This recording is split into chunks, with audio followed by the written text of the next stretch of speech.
never tea, good people. This is your girl Twilight Mayat, and I'm coming to you today with a special message.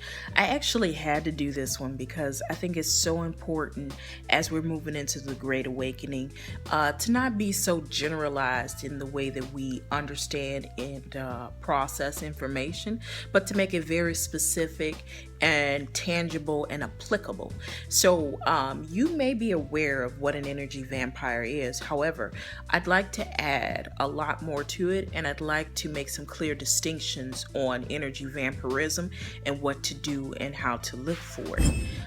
So if you are a person who is not familiar with energy vampires, an energy vampire is anyone who pretty much causes disharmony, destruction, who are out of alignment with nature and themselves. And when they come around, they're a breeding ground for negativity, whether it be anger, sadness, fear, any kind of dissension. Because this person will suck the life out of things. It could be another person. It could be a group of people. And as we know, life is kind of emanated by love, joy, peace, and happiness. So anyone who's not bringing love, joy, peace, and happiness, and is always a cause of negativity or negative emotion, this may be the sign that you're around an energy vampire. Now, people who have studied this, I believe, have a misconception. Energy vampirism is native to everyone. Everyone at some point in their lives has been an energy vampire. A more accurate way of looking at energy vampirism is to say, how intense is this energy vampire? Are you 10% an energy vampire, 20%, 30%, 50%, 70%? And whoa mama, if you're 100%, I can't, but it's really about the percentage wise of how much of an energy vampire particular people are. No one person is exempt from being an energy vampire. Not one person.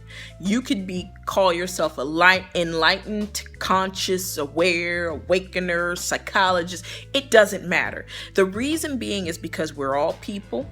We all go through emotional highs and lows. We all go through psychological changes.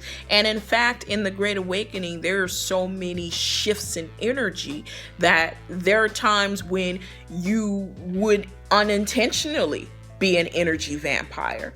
And so that's what we're going to get into today. Ultimately, I myself included, we all are going to go through periods in our lives where we are going to be energy vampires. Now, what we have to ask ourselves is the person around me too intense of an energy vampire, or are they too consistently an energy vampire for me? That's the question. Now, I want to be clear. This is not a psychological or an emotional thing. This is an energetic thing. And so, like, if you think of the character, the dusty one, I don't know his name, the dusty one on Peanuts, who would walk around and he had all the dust around him and everything like that. Think of that as an energy vampire. They're not always intentionally trying to cause disharmony, but it is because of the disharmony that they are feeling within themselves is the reason why they cause disharmony amongst others. I'm going to say that again. It is because of the disharmony that they are feeling within themselves is the reason why they cause disharmony amongst others. Now, there are some that are intentional. And I'll give you an example of an intentional energy vampire.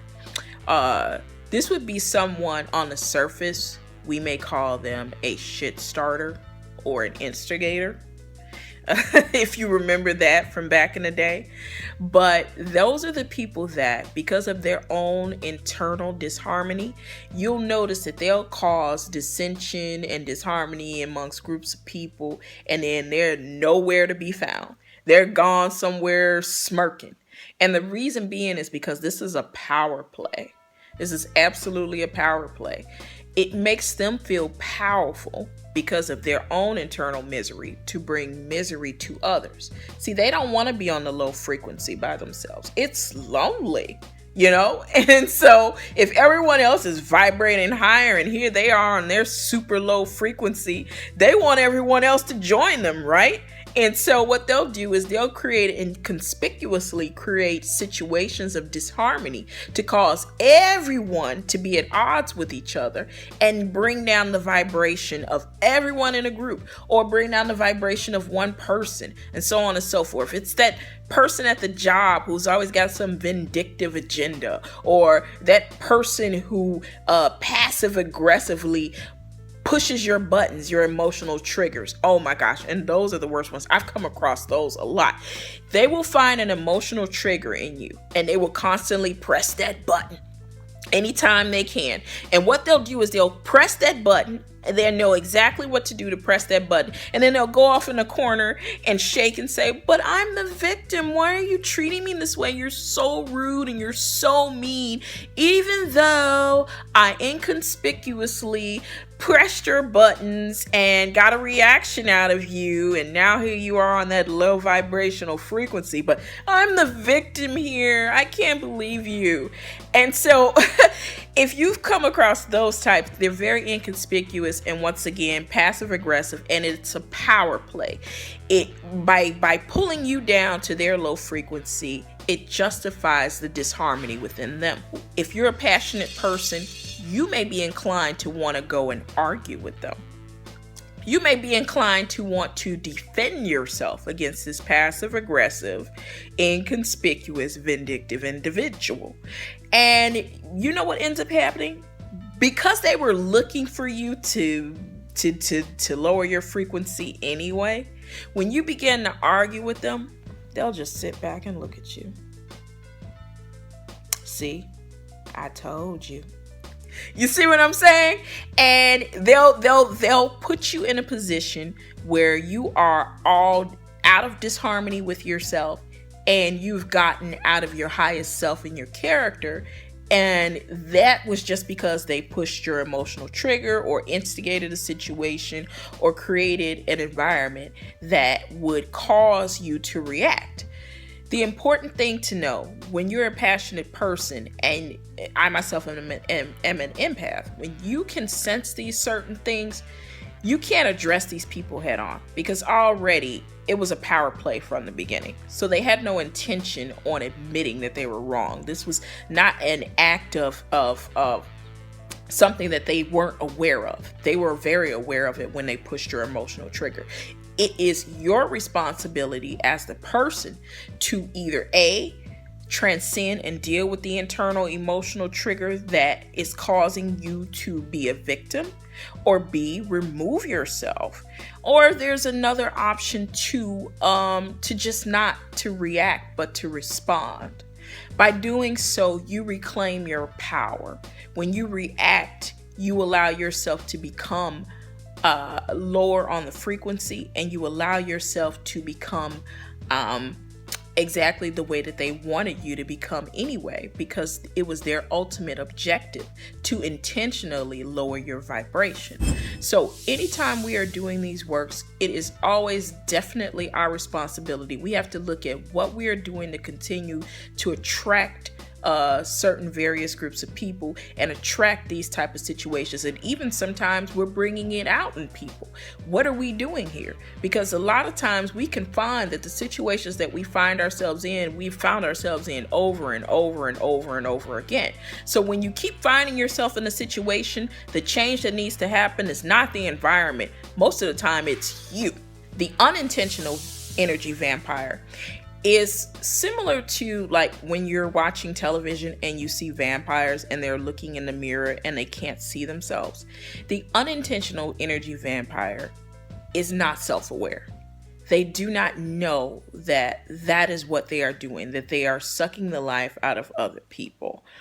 It could be because they have developed a victim mentality, and their response to the development of that victim mentality is to grab from other people.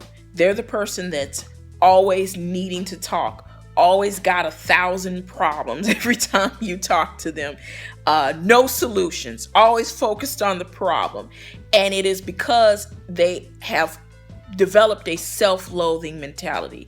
They somewhat feel sorry for themselves. They somewhat feel helpless in their situation. And so a lot of times what we have to do is we have to create clear, distinct boundaries.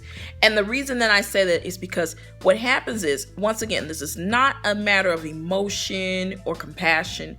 It is a matter of energy distortion. So every time you're around people, your energy is being exchanged. And if you're with someone who has a prolonged period of sadness, this may be a time frame where we may have to acknowledge this person may need to see a spiritual guider, or get Reiki healing, or see a psychologist, or see a therapist. We may have to acknowledge that.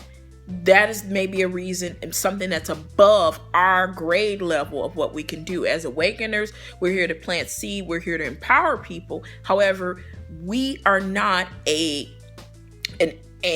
everlasting conduit for energy. We often have to rebalance ourselves. And so in doing so, you have to be conscientious when you're out here trying to help people, that you're not overly ambitious and overzealous about helping people. If I know that I'm not in a balanced position and able to give from a surplus of energy overflow, then I will distance myself. And it is totally okay to create boundaries. People will make you feel bad about creating boundaries. They will try their best, okay, to make you feel bad about creating boundaries. But this is about energies. Now, the universe is all about balance. So the person who needs it the most is the one that's going to get it. Now, what happens is, if we don't become aware of that and we're just spreading ourselves so thin trying to help everyone, we drop down to a very low frequency. And now we become the energy vampire. But the most important thing to do is to reconnect back with source energy, to get back in the vortex. Now, there are times when you can call a friend who's going to be able to help you through a situation. But in all times, the source energy is the connecting, fluent, abundant resource that has this ever-flowing, pure energy that you can connect to. And ways that we could connect to the source energy is by going out into nature, okay? Appreciating ourselves. Write down what's wonderful about you sometimes, saying positive, kind words to ourselves, turning off the TV, turning off the radio, just reconnecting with ourselves, meditation, eating high vibrational foods, dealing with abundance blockers, and dealing with limiting self-beliefs that we have accumulated over time. Theta healing, Reiki healing, whatever is necessary for your soul so that it can be enriched and your spirit can be magnified is what needs to be done in order for you to be able to have an overflow of energy. That way you can give to other people. But it is 100% okay to set boundaries. It is 200% okay to cut off toxic people, no matter what their familiar relationship is and friendship relationship is. So ultimately, if you're a passionate person, you may want to address these things and go at it. But the most and the smartest important thing for you to do is to reconnect back to source energy. Once again, it's not always intentional. However, the energy distortion and the disharmony does happen as a result of being around someone who needs to constantly pull from other people's energy in order to build themselves back up. The consequence is still going to be the same. So this is the reason why we set boundaries. This is the reason why we reconnect and recenter ourselves. And this is the reason why we have to engage in acts of self-love individually so that we are lessening our own energetic vampirism with each passing day. So celebrity, good people, be well, be healthy, but you really have to utilize these videos and the things that we talk about on these videos to empower yourself. Peace, good people.